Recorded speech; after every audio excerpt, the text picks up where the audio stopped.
everyone, and good morning. It is Sunday, and that means there is NFL football on today.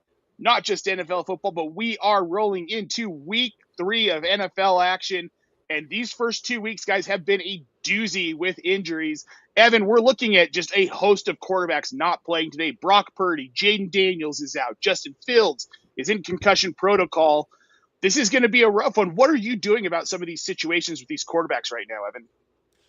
So the short answer to this is it depends, because are you in a 1 quarterback league? Are you in a 2 quarterback or superflex league where it's going to hurt worse? So I'm just glad that we all have our rankings posted on optimusfantasy.com, where you can see where we have the backup quarterbacks ranked to help you make your start sit decisions easier as well, to be catered and tailored to your league, where if this is half PPR, or, well, I guess in quarterbacks cases, it doesn't matter if it's half PPR or PPR, but you at least know how we feel about the specific backups. I love me some Jake Browning. I know a lot of other people don't as much, but when you have Jamar Chase to throw to, he's going to make any quarterback look good. Yeah, exactly. And I think something people aren't remembering is that Jake Browning made T. Higgins look very good in 2023, Lou. How are you approaching some of this injury stuff as we head into this week? Because this isn't fun. And to only be in week 3 and having to deal with some of these, like Aaron Jones is on IR as well. This is just brutal. Oh, I think. And I mean, this is there. It is right. This is why we always preach, or I always preach, in draft season, like, pound the value. You cannot have too much depth, and this is exactly why. Like, we are in week 3, buys haven't hit yet, and this is just injuries. 2 weeks from now, we're going to have another layer to this as well, just sucking value and talent off of our rosters.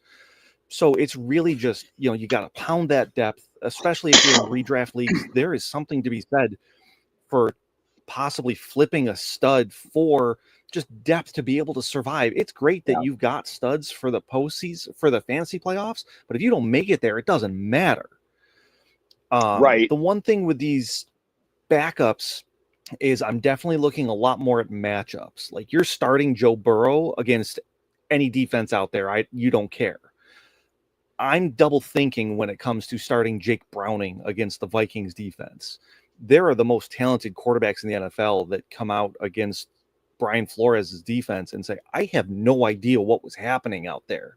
Yeah. And Jake Browning he's a good backup. He's one of my quote unquote backups who matter.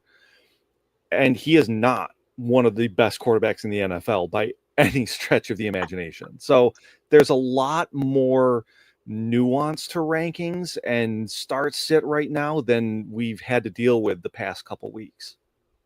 Yeah, it is interesting. I will say I do have Jake Browning right now. I have him at QB 16, and I know it's against Minnesota, but seeing the weapons that he has and what he's done before with this offense, I'm a little less sheepish about starting him. I would start him over guys like Michael Penix, Geno Smith, CJ Stroud, Matthew Stafford, and Russell Wilson this week. And a lot of that is because of matchups. Like, Russell Wilson's up against Philly. I want no part of that. That just sounds – or against Kansas City, sorry. Stafford's up against Philly. These aren't matchups I want anything to do with, Evan. I see you shaking your head here. How are you feeling about Browning, specifically this week against Minnesota? He's someone in 2 QB leagues that you're willing to roll out right now? Against the Minnesota Vikings defense, 100%, because the Vikings pass defense is shaky at best. They are not good at defending the pass, but they do have a tough defensive front line that the Atlanta Falcons they managed to be successful in exploiting. And I don't want to hear excuses like, oh, some of their top guys were injured or whatever. Depth has to step up. I don't want to hear it. So, as far as I'm concerned, if Browning has to throw against that Vikings defense, I'm all for it, because they don't have anybody in that secondary that's going to be stopping Jamar Chase, T. Higgins, or possibly even Noah Fant, who appears to be a favorite red zone guy for Joe Burrow. I don't know if that's going to be the same for Jake Browning, but Browning will hit the guys. As I've liked to say before, he's the California high school state record holder in passing yards and more. So this guy's legit. Don't be afraid of backups just because they're not Joe Burrow. Well, and he does exactly what Burrow does: is he gets the ball down the field. The guy loves Exactly. he's a gunslinger, and that's what this offense is. Mhm. And something I think Lou and I know you and I talked about this earlier in the week. I don't know that Evan, you and I did, but my biggest thing about this Cincinnati offense is they're not going to change because they have a guy with a big arm. They don't want to run the ball a ton. They've never wanted to. It's not the identity of this team. And you've got a guy in Chase Brown who, I mean, look, I know everybody loves him and he's an RB1. There isn't any competition for volume in this offense, but he's not efficient.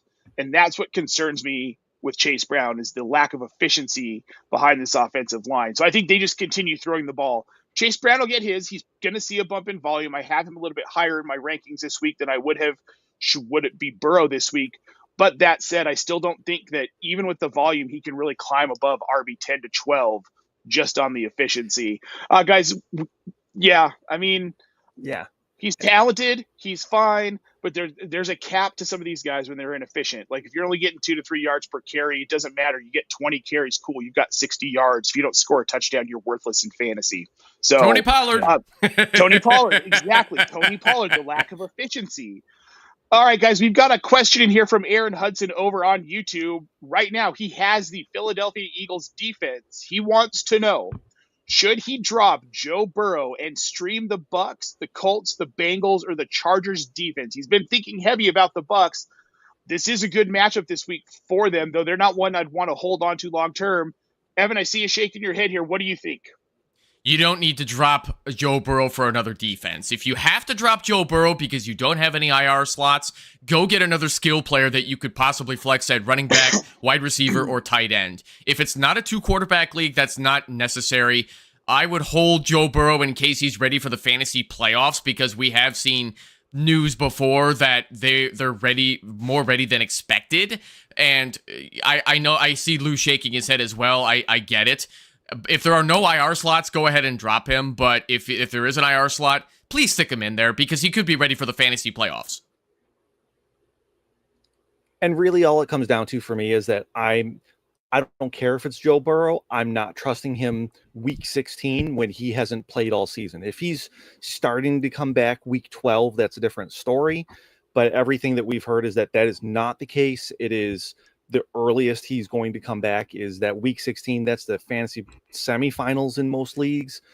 I can't say, yes, hold on to this guy as good as he is and just be prepared to roll him out that first week that he's back with your season hanging in the balance. That's just not something I can in good conscience recommend. So I agree with Evan that, you don't need a second defense with, what Philadelphia is, even if it's a not spectacular matchup this week. But I'm just not one that says you have to hold on to Burrow. Like, I do agree with Evan. You got an IR slot, throw Burrow in there. It's free. There's no reason not to. Yeah, it looks like he's got Joe Mixon in his IR spot right now. Plan to stream defense because I don't want to drop the Eagles defense and plan to pick a skilled player for him after this week. Here's what I would say. If you're going to drop one of these two players, drop Joe Mixon. He's not playing this year. Yeah. It's just, I don't know that we see Joe Mixon on the field in the NFL again. And it's not a lack of talent. It's this lingering feet issues. It seems to be a real problem. I mean, if he's going to miss the entire season, I don't know when we'd see him back. The Texans have been unusually quiet about Joe Mixon too, which is a really bad sign that they just don't have an answer on his foot condition at this time. I'm very conservative with these types of things. Like, if I can hold Mixon in an IR spot, I will do it because they want to play him if he's ready to play. But being that they've been this unusually quiet, I don't know if he's playing either. Yep. And Lou, I'm going to harken back to some classic Bills teams. One in particular, the year that Frank Reich took the team to the Super Bowl, Jim Kelly could have played in the AFC Championship, and he could have played in that Super Bowl. He did not, because Frank Reich was the guy who got him there, and Kelly simply wasn't ready. He hadn't played. He wasn't polished. They let Reich run the team to the Super Bowl. Whether that was a good idea or a bad idea, we'll never really know. But he did, right? And I think this is what we see. If this team is in contention in Cincinnati, you just roll with Browning. You keep it going. He's the guy who got you there. Burrow's not going to be 100% ready, at least in the regular season. I think Burrow's droppable. I don't think we're going to see him in any fantasy relevant period. And if he does start to lose point, I don't want to start him. Yeah, and the other side of that is, what if they're not in contention? What if they're this terrible team come week 14, 15, 16? Why would you throw Burrow back out behind this Swiss cheese of an offensive line, which, when you were talking about Chase Brown earlier, I put it a lot more on the offensive line. Like, Brown is producing relative to what his line is getting for him. Yes. It's just that offensive line is awful. And like, we saw a bad offensive line end of incredibly talented and productive quarterback's career in Indianapolis with Andrew Luck already. I'm not saying that's what's going to happen with Joe Burrow. And I am saying, why would you want to throw that guy back out there when he might be a little dodgy health-wise? Yeah. Because of the Bengals. I would. Well, I mean, there's that. God, there is that. You're right, but it's depressing. All right, guys, we've got another one from Aaron here I'm going to throw out. This is full PPR. Start one, flex one out of this group. Devontae Adams, Ladd McConkey, Tet McMillan, Bashal Tootin. He's already starting CeeDee Lamb and Kenneth Walker, and he's got A-Chain, who played on Thursday. A-Chan, who played on Thursday. Guys, what are we doing here, Lou? Let's start with you. Which two are you picking here? Oh, start one, flex one. Okay, perfect. This is relative. I'm rolling with Adams and McConkey. I understand McConkey's not gotten what we want to see so far this season. Like, Keenan Allen, Quentin Johnson, they've both been showing out. Awesome. There was a throw, it was week 1, that Herbert just barely missed McConkey on. It would have been like just a walk-in touchdown. It was just out of his reach sort of thing. It was kind of a bad throw from Herbert, like the one bad throw he's had all year. And basically, if they'd hooked up on that, McConkey would be like the wide receiver 6. Like, it's kind of one of those things where it's early in the season, so it's just a touchdown here or there, or lack of touchdown really makes a huge difference. So I'm not actually worried about Ladd. It's just, it doesn't look good. So like, they're the two I run out there, but I think it's a really good problem to have. And if you don't feel good about McConkey or Adams for whatever reason, I think Tet is a perfect pivot. Not rolling Tootin out there yet. We need to actually see something from him on the field, more than just getting like 15% of the snaps. We need to see more than that before we're actually shoving him into lineups. Look, I've got a lot of Travis Etienne this week, and that tells you what I think about Bashal Tootin going into this week, right? Yeah. Evan, are you with Lou here?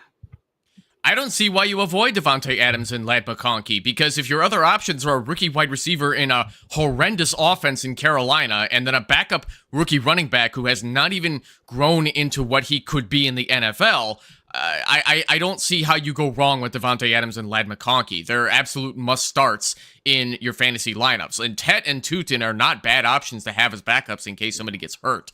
So, yeah, there's nothing more to say. Adams and Ladd, don't even think about it, Aaron. Yep, I like Tet McMillan. I don't like that his quarterback's Bryce Young.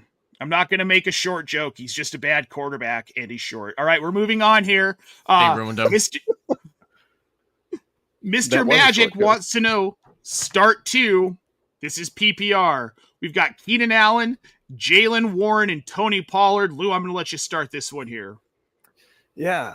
Sorry, I'm just looking at matchups here real quick, if you don't mind. So I'm going to the first one I'm going to say for sure. Yeah. Keenan Allen is the guy I want to start for sure out of this group. He just has had Denver's number for years. The matchup isn't great, but just because of what he's done to Denver in the past, I'm going with Keenan Allen. That's a certain for me. I think otherwise I'm going to go I think Jaylen Warren would be my other pick.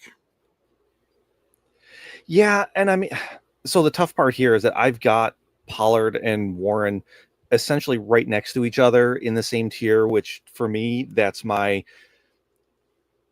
This is the order I have them ranked. I do have Pollard higher. And if you feel strongly differently, I don't really have a great argument against you. That's valid, and like, it's a go with your gut sort of situation. I do agree. Allen is the guy that is highest, and then it is Pollard for me. But if you feel better about Warren, which I kind of get, that New England defense has been pretty leaky so far. I don't have a problem with it. Yeah, Evan, where are you sitting on this one? Keenan Warren, don't even think about it. Tony Pollard is playing against a Colts defense that's actually pretty good at stopping the run. They got a tough front line between DeForest Buckner and Zaire Franklin. So, yeah, I want nothing to do with Tony Pollard. He's going to get the volume, but what good is volume if you go nowhere with it? So, yeah, Keenan Allen, Jaylen Warren, don't even think about it. Yeah, I'm 6 spots lower than consensus on Tony Pollard right now. I've got him at RB 25. I've got Jaylen Warren all the way up at RB 18. So for me, it's a pretty easy choice. We're going to go to Jay Hang 20 here. He's got the question: start Travis Hunter or Troy Franklin? Not a question we thought we would have, but this is very valid. Lou, which one are you going with? I'm rolling with Franklin. I like Travis Hunter. I think he's a fantastic player. I don't trust his role in that offense. This is kind of the worst case scenario of what it could have been with Travis Hunter, and that, he's not really specializing in anything. So he's not really great at anything yet, which this is what we thought. Franklin, I think last week is probably like his absolute ceiling as far as weekly production. And he saw enough week one that he's not going to like throw out a goose egg for you either. So give me Franklin. I don't feel great about either, but I do like him more than Hunter. I think the hard part with Hunter, for me at least, guys, is that we're hearing that he's going to start getting more defensive snaps, which that worries me. It worries me for the offensive side of it. You're going to see a ding to his volume. They've got Brian Thomas Jr. already. This is kind of the argument I had against him at the start of the season, Lou, was if he's playing both sides of the ball, he can't be heavy volume on either side. And I mean, he's seen some, right? He's got a total of 14 targets, 9 catches. That's great. The yards, he's got 55 yards. Right. And it's like the targets, they're not fantasy rich targets. They're these 5-6 yard choice route type things, which are great because he's a freaking water bug out there. But the problem is they're not the down the field targets that even a guy like De'Ami Brown is seeing, is seeing those more down the field in phase sort of things. I mean, Brenton Strange is playing a similar role as Travis Hunter right now, only he's on the field all the time. Yeah. It's really, really tough to say anybody should be starting Travis Hunter in any league at this point. Well, I feel like a point will come where he's primarily on defense. It's like Charles Woodson. I mean, they kind of floated Charles Woodson playing both ways when he came into the league. He was the number 1 overall pick in that draft. They floated it, but ultimately he ended up just being a Hall of Fame cornerback, defensive back, right? I think that's where Travis Hunter lands. It's easier to play a longer career at the position.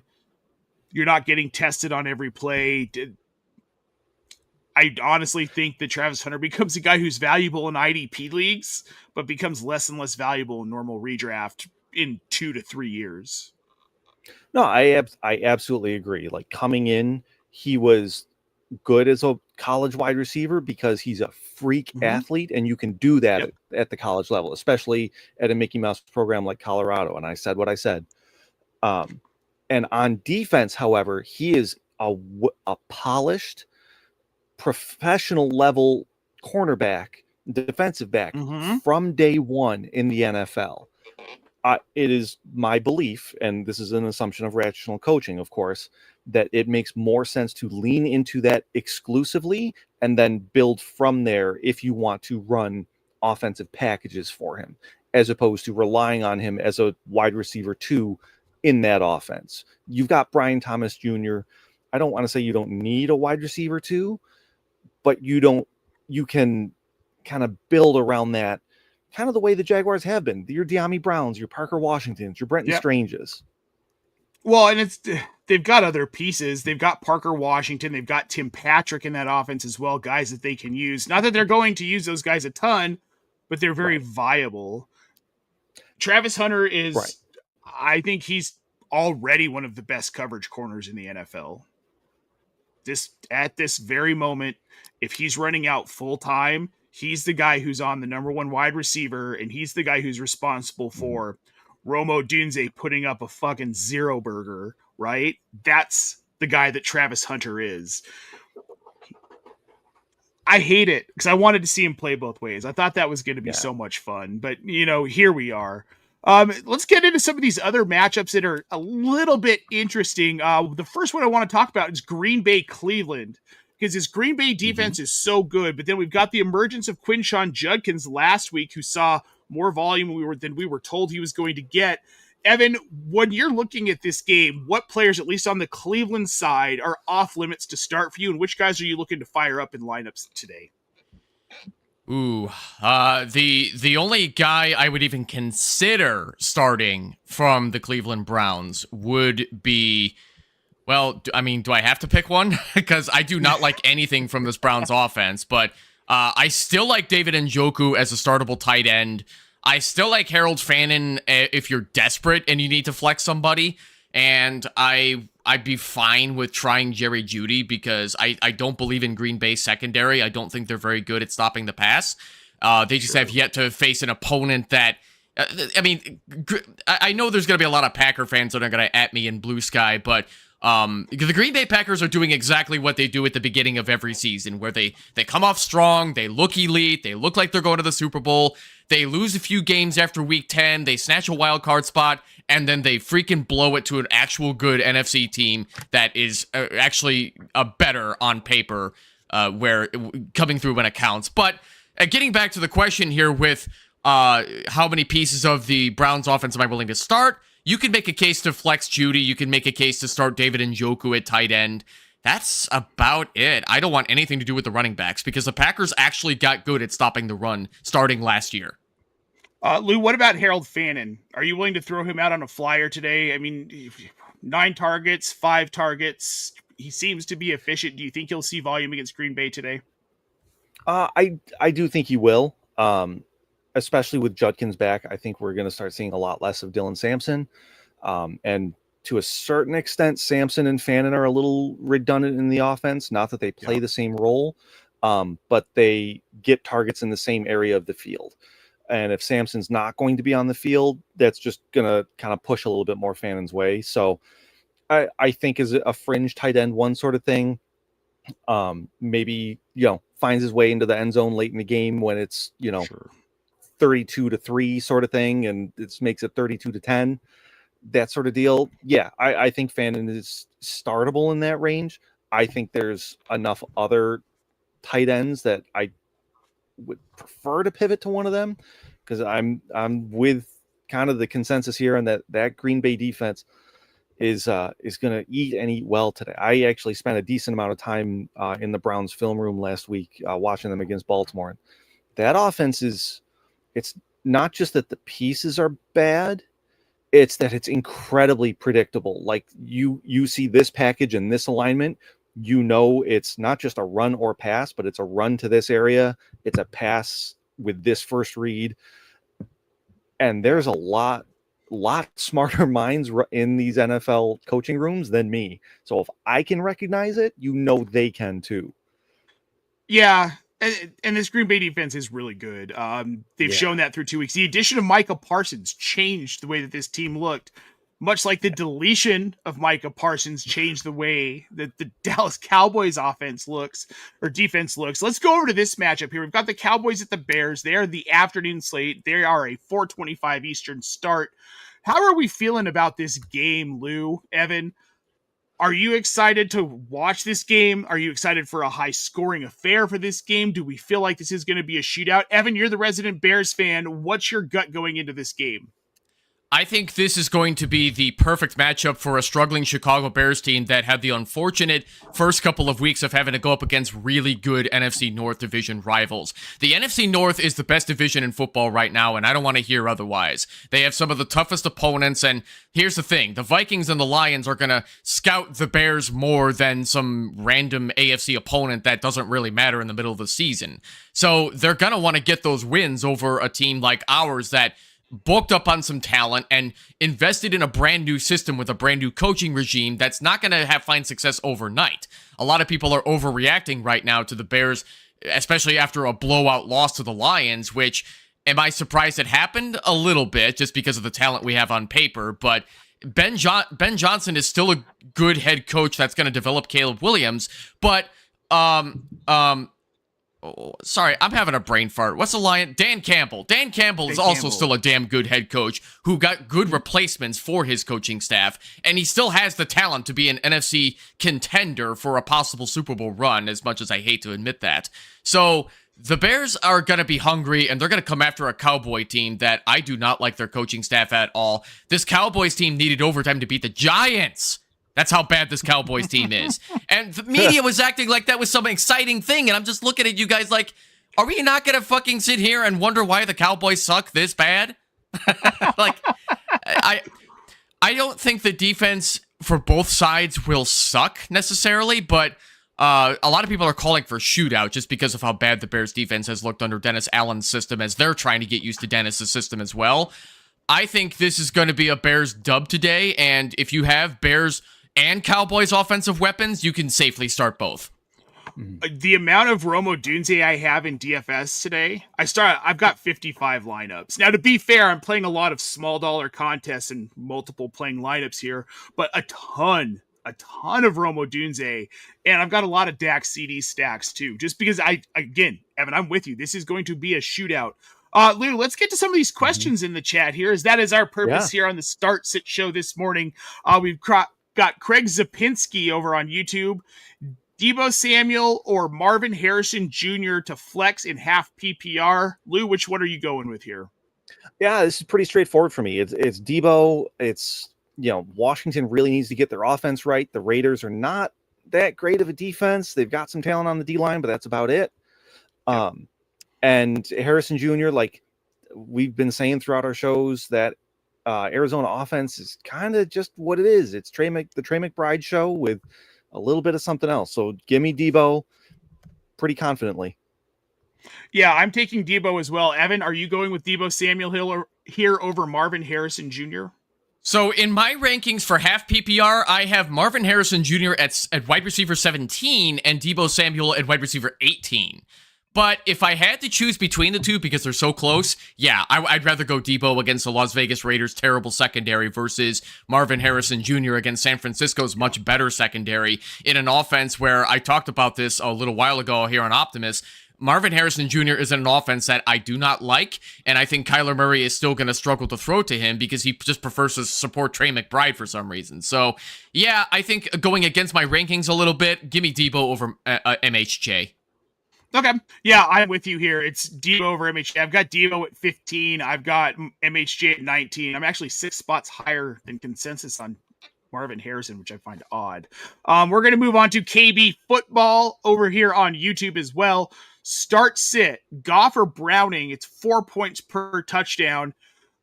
I'm going to say I can't not start Goff. I'm not starting Jake Browning over Goff. Lou, are you starting Browning over Goff?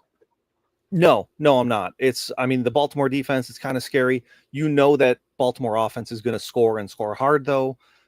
I expect Detroit to be able to put up some points here this week.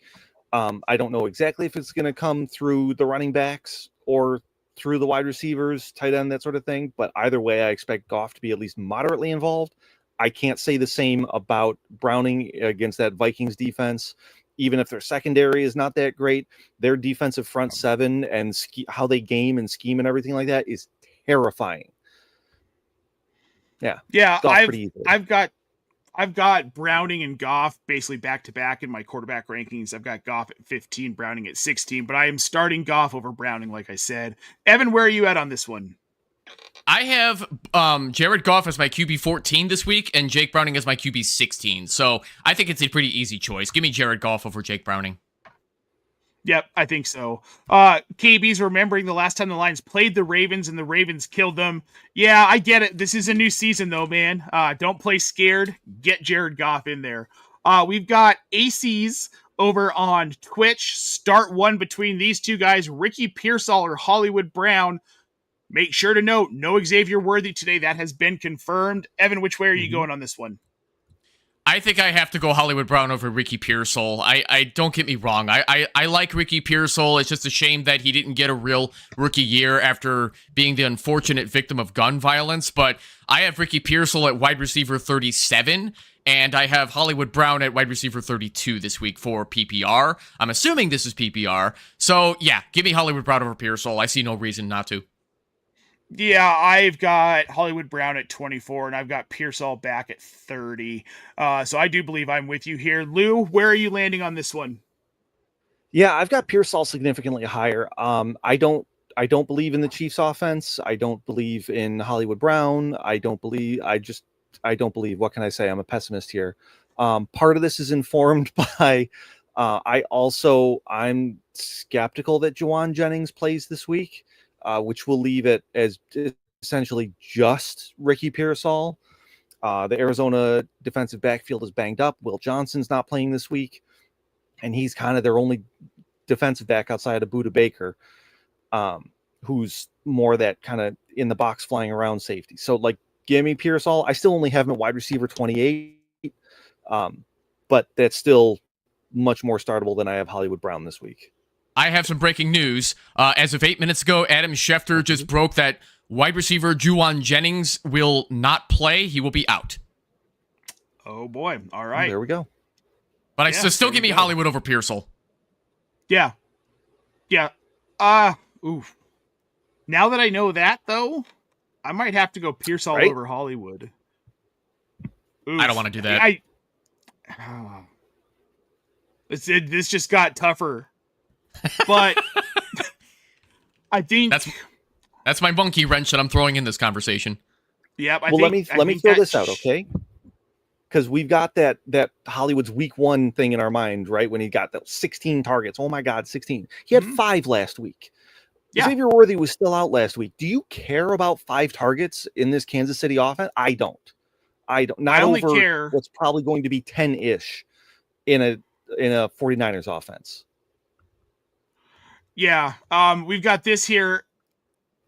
Moving on to the next one. Jacob H. Pick 2, full PPR. We've got Garrett Wilson, DK Metcalf, J.K. Dobbins, Stephon Diggs, Chris Olave. Lou, which 2 of this group are you picking to start? Yeah, it's Garrett Wilson, DK Metcalf for me, pretty easily. I think your kind of close-ish third would be Dobbins here, and that it all depends on if you believe he's, that Denver offense is going to do enough to get a goal line carry or 2 for him. Diggs and Olave are kind of not in the conversation for this one. Unfortunately, those offenses are just what they are, which is terrible. Yeah. At least in terms of wide receiver production. So yeah, it's Wilson and DK Metcalf for me. Evan, where are you at on this one? I think it also has to be Garrett Wilson and DK Metcalf. I don't see why you would start anybody else over those 2. Garrett Wilson is a stud, and nobody else in the pass catchers is going to get more than DK Metcalf, as much as the Steelers suck this year. You still got to believe in DK Metcalf here. I don't want to start J.K. Dobbins against a tough Chargers defense, and then Diggs and Olave are not getting what they need out of these bad offenses in their respective teams. And I'll state for the record too, Jacob, every time I see a pick 2 question, always go to the 3 Stooges in my head. Pick out 2. 1, 2. Oh man, we've also got this from Jacob H. If Purdy's back, you got to go Pearsall. He's out for Purdy. He's out. Is he still going to be on the sideline as the 2 or 3, or is he inactive today? I haven't seen that much. I just know he's not starting. It's going to be Adrian Martinez backing up Mac Jones, the 2024 UFL MVP, I might add. Yes, definitely. All right, so we know that it's not going to be Purdy. I still, even with Mac Jones at quarterback, I mean, Keith and I talked about this yesterday. You can come after me if you want, but Mac Jones and Brock Purdy are basically the exact same quarterback. If Brock Purdy gets that far, but if Brock Purdy goes into pretty much any other system, we're only talking about him as Mr. Irrelevant if we even talk about him. But he landed in the right system. It's like Tom Brady landing in the right system in the 6th round in New England. If he goes somewhere else in that 6th round, later or earlier or wherever, I don't know that we're having the same conversations about Tom Brady that we're having today as the greatest quarterback who ever lived. Brock Purdy landed in and to be fair, every quarterback is a system quarterback. I'm not like differentiating between these guys, but Brock Purdy landed in the right system, and that's why we're talking about him now. I don't think if he goes to Carolina, do you think we're talking about Brock Purdy? No, Just maybe definitely how not. often he's getting sacked and getting ruined by that system, just like what's happening with Bryce Young. If he even got a chance to start as Mr. Irrelevant. I A mean, lot Brock of Purdy things doesn't had to make it out break of for training Purdy to camp start. with another team. Nope. No, he doesn't even make the team. So Right. Mac Jones and Brock Purdy are essentially the same quarterback. Kyle Shanahan wanted Mac Jones to begin with and got shamed into Trey Lance. I just love how triggered fans are about Brock Purdy getting paid as Mr. Irrelevant, as if we're acting like the guy sucks when he doesn't actually suck. He just happened to be developed correctly. Yeah. Yeah, that's all it is. All right, let's move on from this Purdy Mac Jones conversation. We've got another question.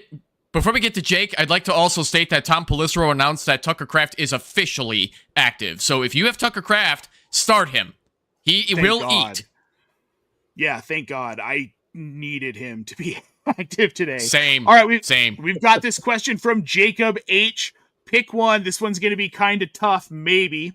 Full PPR. We've got Chase Brown, Alvin Kamara, Cortland Sutton, Ramondre Stevenson, Calvin Ridley, and Wan'Dale Robinson. Which one of this group are you starting in flex? Jake, do you want to just log into your team and set your lineup for you? Well, he says he's thinking Chase Brown or Alvin Kamara. I would lean Kamara. I would lean Kamara out of this group. That's who I would start. Highest upside today. Lou, where are you at? Here. Chase Brown. Do them in the same tier. Kind of harken back to you guys in the same tier. It's valid. I don't prefer. I do have Chase Brown higher. I think he's going to see a lot of dump works. So the defense today, at least that, because I don't know, I'm worried that's where I have. We've got Lou breaking up a little bit, but I think he's saying to start Alvin Kamara. You got a little choppy there, buddy. He does want us to know here that he's got. You're fine, buddy. He's got 4 leagues, so these are all from different leagues. I've got 26. I feel you, man. So I think what we're saying, I think what Lou is saying is Kamara. Evan, are you on board with Kamara as well? So in flex in my rankings, I have Chase Brown as RB15 and Alvin Kamara as RB17 this week because I'm not as Seattle's front is going to make Alvin Kamara a job a little harder. I don't mind starting Kamara over Chase Brown just because Chase Brown is inefficient and I make a lot of fantasy managers mad when I talk about how overrated he is. But I think against the Minnesota Viking run defense that has proven to be vulnerable against the Falcons, I think I'd lean more Chase Brown this week. All right, fair enough. He also needs to know here, we've got another question. Kraft or Kelsey at tight end in full PPR. Lou, Kraft. Which way are you going with this one? Yeah, it's Kraft. I've got him as my tight end 2. As long as he played, that's not going to change. Yeah, I'm rolling out Kraft. Again, to go back to my bajillion freaking 5-cent DFS lineups, I've got a lot of Tucker Kraft too, which I thank you for that news, Evan, because now I don't have to run after this to go replace him in all of those lineups. I was hoping to not have to do that this morning. Fire up that Tucker Kraft mac and cheese, folks. Travis Kelce ain't it anymore. Now, we did talk about him earlier in the week on the Dynasty show because he's one of those guys he's been decent where we were going to talk about him. He's one of those guys who's been decent this year. He's tight end 5. Like, you can't be mad at that. I just don't think that that's sustainable production. We've got another question coming in from Twitch. Juju Pro 123455. Should I start DeAndre Swift or DJ Moore this week? Evan, you're the Bears guy. Let us know who we're starting out of this group of 2. Yeah, right. Please tell me. Well, Juju, I'm gonna need a little more information here because I'm kind of curious how you came down to Swift or DJ Moore. I'm guessing this is just a flex spot on a bench in a regular redraft league, but DeAndre Swift, if he plays, he's gonna get his volume. They were struggling mighty heavy against a really tough run defense for the Detroit Lions last week, which was why they were giving Mona Guy a little more carries so that Swift doesn't get too beat up. DJ Moore is still getting decent targets despite the pass offense struggling a bit. DJ Moore has seen a total of 11 targets, and he caught 8 of those. He has at least crossed 100 yards in both, total across 2 games. So if you have to start somebody who could see more red zone potential, I would lean more DeAndre Swift. And thank you for following up with redraft PPR. That does help. DeAndre Swift, I wouldn't count on him for a lot of catches thrown his way, but I think if you're looking for more red zone potential, give me DeAndre Swift. I'm with you. Lou, are you with Evan? Yeah. It's I don't think there's a terrible choice between them, so I think this is a good problem to have. But I do think it's Swift, just in the respect that he's going to get something. He might not necessarily have the ceiling that Moore has, but he is just seeing Juju Pro's question here. He is questionable, but it was reported a few times last night that Swift will play today. He has a quad injury. He will play through it. Quad, I mean, when you have a tight quad, which I have from time to time when I do my stuff, like jiu-jitsu and running, yeah, it sucks, but at least he's got trainers on the sideline that'll help him keep it loose and all that and whatnot. Right. So he'll play through it. It's just a quad injury. I can't imagine it getting worse, so he'll be fine. Man, a quad injury would sideline my old ass for like a solid, 2 to 3 weeks. Brother, I slept weird last night, and I can't tell you how bad my shoulder and my right hip hurt. I screwed my neck up sneezing a couple days ago. Oh my goodness. But I'm in decent shape. Like, I hike and we're physical in this house. We do things. It's just, I've also got 3 years on you, young man.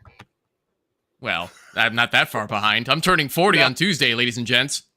Yeah, which, happy early birthday, and what a way to celebrate an early birthday. You get to hang out with me on Sunday, and then you get stuck with me again on Monday for the Waiver Wire show. Make sure you guys check that out. We're on at 8 p.m. Eastern Standard Time tomorrow night to help you work through all of your Waiver Wire stuff. But for now, we've got another start sit from Juju Pro again, and now he wants to know, DJ Moore or George Pickens, Lou? I'm a little disappointed he's not asking about Juju Smith-Schuster, but that's neither here nor there with this question. I do have Pickens just a couple slots ahead of DJ Moore. This is another one of those where same tier. I don't think there's a terrible answer between them. I've got them both as wide receiver, like kind of lower end wide receiver 3s, and have them both a bit more boom bust-ish in that range as well. So I do say Pickens. And it's just, which would you rather root for? Like, if you're starting Swift and you want to diversify a bit, you want to have one Bear, one Cowboy, I think that's valid. Yeah, I'm going Pickens as well. I've got him just slightly higher in my rankings than DJ Moore. Evan, where do you sit on this one? So I actually have them back to back. George Pickens is my wide receiver 28, and DJ Moore is my wide receiver 29.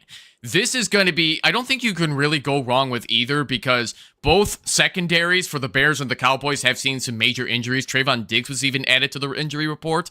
I can't remember if Diggs is playing, but in any case, I think this is a matter of flip a coin. I don't think you can really go wrong with either. But if I had to just pick one for you, I'll go DJ Moore over George Pickens, just because I like the Bears offense a little bit better than the Cowboys. I think CeeDee Lamb is going to get more of the possession receiving. CeeDee Lamb is the unquestioned top pass catcher for the Cowboys that the Bears are going to have to figure out how to contain with with a lot of backups out there. So, I think flip a coin if you really don't know. Yeah, they're so close. I think for all three of us, there is, like we said, there's a wrong decision here. We just don't know what it is because it's so close. So you can go either way with this one, Juju. Now we've got MM over on YouTube wants to know, needs us to choose 2 running backs and 1 flex out of this group, guys. We've got Emeka Egbuka, Drake London, Romo Dunze, Chase Brown, Jalen Warren, Jordan Mason, Alvin Kamara. Lou, let's start with you. Who are you 2 running backs and who is your flex in this group? I've got Jordan Mason and Brown as my running backs, Odunze as my flex, and it's not close. Evan, where are you at? Exact same answer as Lou. Do it and don't question it, MM. And nice background, by the way. Is that Paris? Yeah, it looks like it. That's pretty I'm awesome. gonna go to Paris. What the heck? I want to go to Paris. Can we go to Paris with you next time you go, MM? We would love to. It would be great. Yeah, I'm with you guys as well. I could be swayed to Egbuka if it wasn't the injury. If we weren't dealing with the injury this week, I probably would go Egbuka. But I have an absolute ton of Roma Dunze in DFS right now. And yes, it is France. It is Paris, France, no less. That's cool. Well, guys, speaking of Paris, France, I think we're going to get out of here, get into our underpants, sit on the couch and watch some football. Yes, it is. Oh, no, we don't. Brown, Mason. So Dunze, Brown, and Mason is what we're going with here. I could also be swayed to Jalen Warren, but I think I want to stick with Mason in this game script here. Guys, we want to thank you so much for showing up this morning, asking those start-sit questions. If you have more before kickoff, head over to our Discord channel. We'll be there to help answer questions right up until kickoff. The link is in the show description, guys. Check that out. We would love to have you. Also, make sure you head on over to optimusfantasy.com. We have stuff coming out all week long. And while you're here, like this video, make sure you subscribe to the channel. I'll be back tonight with Kevin Tompkins to break down everything that happened on Sunday. And then tomorrow night, Evan and I will be back to talk waiver wires to get your week 4 rosters all set. We are pretty, and you know you want to see more of us, guys. For Lou Brunson, for Evan Sather, I am Nate Polvogt. Thank you for spending your Sunday morning with us, and we will see you next week.